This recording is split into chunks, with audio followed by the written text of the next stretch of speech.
ABP நியூஸ்ல இருந்து ராஜா பேசுறேன் சார். வணக்கம் சார். சார், நீங்க இந்த விஜய் சம்பந்தமா தற்கொலைகள் விபச்சாரிகள் இப்படி எல்லாம் பேசுனீங்களா? அது சமூக வலைதளங்கள்ல கடுமையான விமர்சனத்துக்கு முன்வைக்கப்பட்டு வருது. நீங்க பாத்தீங்களா? இல்லையே, நான் பாக்கலையே.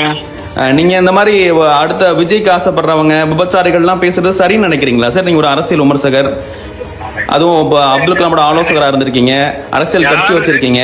இப்படி பொது வெளியில விபச்சாரிகள் அப்படின்னு பேசுறது எந்த அளவுக்கு சரியா இருக்கும்னு நினைக்கிறீங்க சார்? அந்த மாதிரி பேசுறவங்க வேற எப்படி கூப்பிடுவாங்க? அப்படித்தானே கூப்பிடணும். நான் அக்காவா இருப்பேன், தங்கச்சியா இருப்பேன், பொண்டாட்டியா இருப்பேன்னு அதுக்கு என்ன அர்த்தம்? அப்ப எப்படிப்பட்ட ஒரு தற்கொலை கூட்டத்தை எப்படி உருவாக்கி வச்சதுன்னா இப்ப என்ன அர்த்தம்? அப்ப இதை நம்ம என்கரேஜ் பண்ணிட்டே போனா போய் நிக்கிறது அது. இல்ல, யாரோ ஒருத்தவங்க சொல்றத வச்சு நீங்க ஒட்டுமொத்தமா விஜயோட ரசிகர்களையே நீங்க வந்து இந்த மாதிரி சொல்றது எப்படி அவங்க ஏத்துப்பாங்கன்னு நினைக்கிறீங்க? யாரு சொல்றாங்களோ அவங்களுக்கு தான் அது அப்ளிகபிள். யாரு சொல்றாங்களோ அவங்களுக்கு தான் அது அப்ளிகபிள். எல்லாரும் எப்படி சொல்லுவாங்க? அந்த மாதிரி யார் பேசுறாங்களோ அவங்களுக்கு தான் அது அப்ளிகபிள். எல்லாரும் எப்படி சொல்லுவாங்க?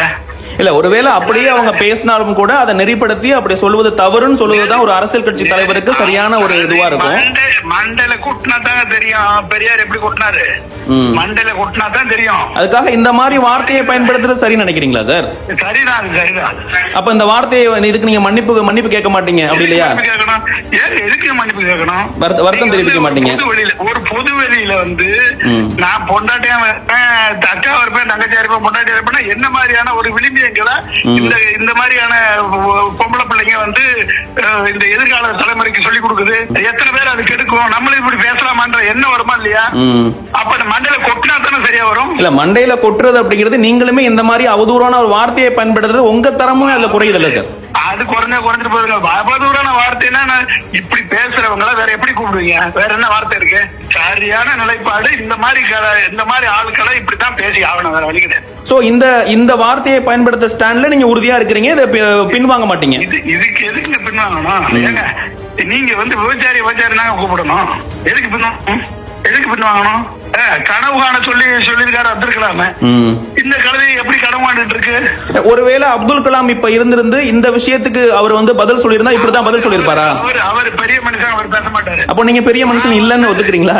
நான் பெரிய மனுஷன் எதுக்கு? அரசியல்ல இறங்கியாச்சு அப்படின்னா அந்த சாக்கடை மேல விழுகத்தான் செய்யும். அப்ப சாக்கடை மேல விழுந்துச்சு அப்படின்னா அது வந்து அந்த சாக்கடை சுத்தப்படுத்துறதுக்கு அரசியல் சாக்கடையில இறங்கிதான் இல்ல, அப்படியான சாக்கடையை நீங்களே உங்க மீள தூக்கி எடுத்துக்கிற மாதிரி தானே சார் இருக்கு இது? நீங்க பேசுறீங்க நீங்க எல்லாருக்கும் உங்க ஊடகத்துக்கு எங்க பொறுப்பு இருக்கு. அப்ப அதையே ஒளிபரப்புறீங்க. நீங்க ஒரு தனிப்பட்ட குடும்ப பெண்ணை நேரடியா தாக்குறீங்க.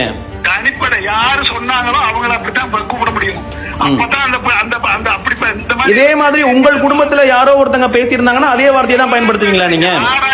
யாரா இருந்தாங்க இப்படி வந்து பொது வெளியில பேசக்கூடிய? அதான் சார், இதே மாதிரி உங்கள் குடும்பத்துல யாரோ ஒரு பெண்மணி ஒரு வார்த்தையை வந்து ஒரு உற்சாக மிகுதியில பேசியிருக்கும் பொழுது இதே மாதிரி வார்த்தையை விபச்சாரி தான் நீங்க பேசுவீங்களா? நல்ல குடும்பத்துல வளர்ந்த பெண்மணிகள் இப்படி பேச மாட்டாங்க, புரியுதா? அதனால வந்து எந்த குடும்பத்துல பேசினாலும் இவர்களை இப்படி டீல் பண்ணாதான் இவர்களுக்கு புத்தி வரும், அறிவு வரும். இனிமேல் வந்து மக்களை வந்து இந்த மாதிரியான தவறான வழி நடத்த மாட்டாங்க. அதனால வந்து நான் தப்பா நினைக்கல. என்ன வேணாலும் கிரிட்டிசைஸ் பண்ணட்டும், அது அவங்களுடைய தரம். அதுக்கு பத்தி நான் கவலைப்பட போறதில்லை. தேங்க்யூ. Right, thank you.